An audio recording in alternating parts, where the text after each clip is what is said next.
ora ana wong Jawa sing alim zaman iku koyo Syekh Mahfud. Ketika Alfiatus Sirahnya Imam Suyuti nerangno kitab kaidah hadis tapi ngangge nadzuman. Niku mboten enten sing nyarai. Pertama sing nyarai tiyang Jawa niku Syekh Mahfud. Kula sering diulang Mbah Mun kitab niku. Bismillahirrahmanirrahim. Yang pertama, sepertinya sabkul lisan kalau yang disyarah oleh Syekh Mahfud Tarmas itu Alfiatus Sirah. Karena mungkin Gus Bah maksudnya bukan Alfiatus Sirah. Asyuti punya, yang saya tahu ya mungkin lebih dari ini, ada 3 kitab yang judulnya itu Alfiyah 1000 bait.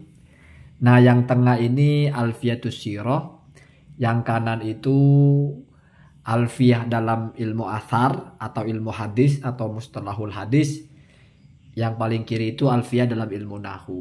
Mungkin maksudnya Gus Bah itu yang kanan ya, Alfiyah fil athar. Karena kalau diperhatikan kitab yang ditulis oleh Syekh Mahfud At-Tarmasi itu Minhaju Dawin Nador fi Syarhi Mandumati Ilmil Athar, atau dalam kurung Syarhu Alfiyati As-Suyuti. Jadi yang di sebelah ini ya, kitab As-Suyuti yang bicara tentang mustalahul hadis ya, itu ada matnu Alfiyatil Hafid As-Suyuti, matan dari Alfiyahnya Al-Hafid As-Suyuti, lalu diambil petikan dari baitnya wahadihi alfiyatun tahkid duror mandumatun domantuha ilmal athar.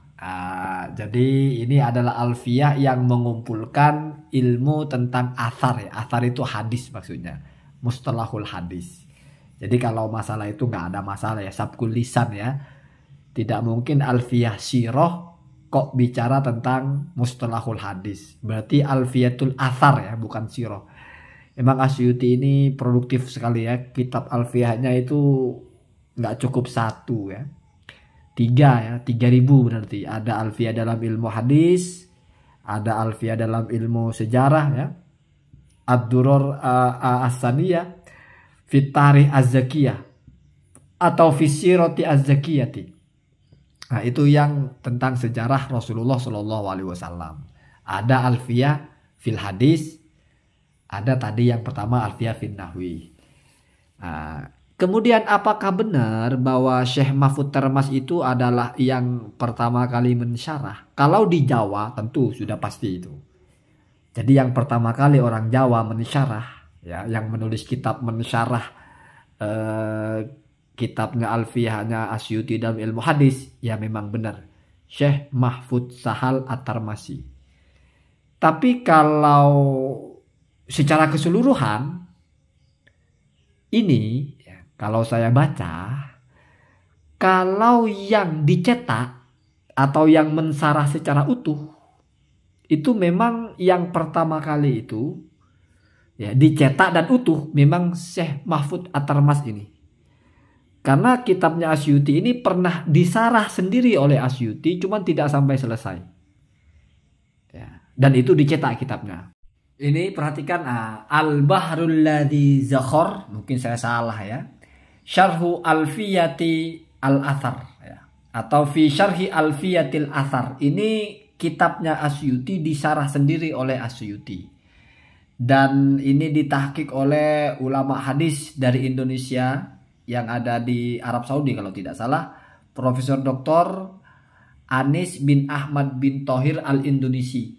Nah, dan di dalam kitab ini dijelaskan bahwasanya sebelum Syekh Mahfud Tarmas itu ada ulama yang pernah mensarah kitab ini, dan ulama itu hidupnya di tahun 1030 Hijriah. Artinya Syekh Mahfud Tarmas itu kan 1300 sekian. Berarti 300 tahun sebelum Syekh Mahfud Tarmas mensarah sudah ada yang mensarah. Cuma tidak dicetak dan tidak selesai. Hanya ada sekitar tidak sampai 90 halaman. 80 sekian. Dan tidak mungkin itu selesai. Orang alfiyahnya saja 1000 bait. Nah, jadi di situ dijelaskan suruhu alfiyatil athar. Syarah-syarah kitab Alfiyatul Athar ini, ulama-ulama yang mensarah kepada kitab Alfiyahnya Imam Asyuti dalam asar. Yang pertama yang disarah sendiri, yaitu An-Nahrul Ladzi Al-Bahru An-Nahru. An-Nahrul ladzi zakhar itu. Kemudian setelah itu yang kedua, sarah yang tidak selesai itu dan itu makhtut. Ya. Tidak ada cetakannya, yang tidak beredar. Baru punya Manhaju Dzawin Nadhar ini. Punya Syekh Mahfud At-Tarmasi. Berarti memang nggak kaleng-kaleng ulama kita Pak zaman dulu. Karya-karyanya itu diperhitungkan dan percetakannya internasional semua. Jadi Syekh Mahfud Tarmasi itu bahkan juga pernah mensarah kitabnya Al-Muqaddimah Al-Hadramiyah punya Bafadhol itu yang disyarah oleh Ibnu Hajar menjadi Minhajul Qawim itu. Masailut Taklim kalau tidak salah. Jadi memang ini apa bahasanya ya, orang-orang top Pak. Zaman-zaman dulu Indonesia itu ulamanya gila-gila ya. Nggak kayak sekarang ya. Sekarang ulama Indonesia itu agak-agak sudah ya. Jadi sekali bikin kitab di Shopee aja ya, nggak ya tapi nggak apa-apa lah daripada enggak ya. Tabarukan nanti kita baca beberapa bait dari 3 kitab ini ya. Dari yang pertama ilmu hadis, yang kedua yang pertama ilmu sirah dulu. Bagaimana muqaddimahnya Asyuti dalam ilmu sirah, kemudian dari ilmu hadis, kemudian dari ilmu nahwu ya. Jadi ya kita berarti kepaten obor bahasanya ya. Pernah ada di Indonesia ini ulama yang levelnya itu sudah setara lah ya. Artinya sudah terdaftar sebagai syarih, kitabnya dipakai di seluruh dunia gitu ya. Dari mulai fasenya Imam An-Nawawi, Syekh Nawawi mungkin dan sebelumnya, bahkan yang Syekh Mahfud Tarmas dan sebagainya. Sekarang kayaknya sudah agak sulit mencari ya menulis ya, atau mungkin kesempatannya kalau sekarang mau nulis sarah kitab apa sudah lengkap ya. Kenapa? Karena menulis itu harus ya'ti bi amrin jadidin, saya pernah baca. Jadi gunanya ulama menuliskan kitab orang lain itu mensarah lah, memberi hasyiah lah. Itu menampilkan hal-hal yang baru. Kalau cuma nyalin Pak, sekarang mau bikin sarah alfiyah 1000 jilid pun kalau kamu mau tinggal waqalah. Kan banyak ulama yang mensarah alfiyah itu. Jadi kamu pasang 1 bait alfiyah, lalu kamu qala fi syarhihi siapa? Misalnya Ibnu Aqil, kamu kopas di situ. Al-Utsmuni kopas lagi di situ. Syekh Utsaimin kopas lagi di situ. Oh, kalau begitu mah nggak usah ngarang kitab Pak. Itu mah nggak ada kerjaan ya. Jadi isi kitabnya itu cuma ngambil ucapan orang semua ya.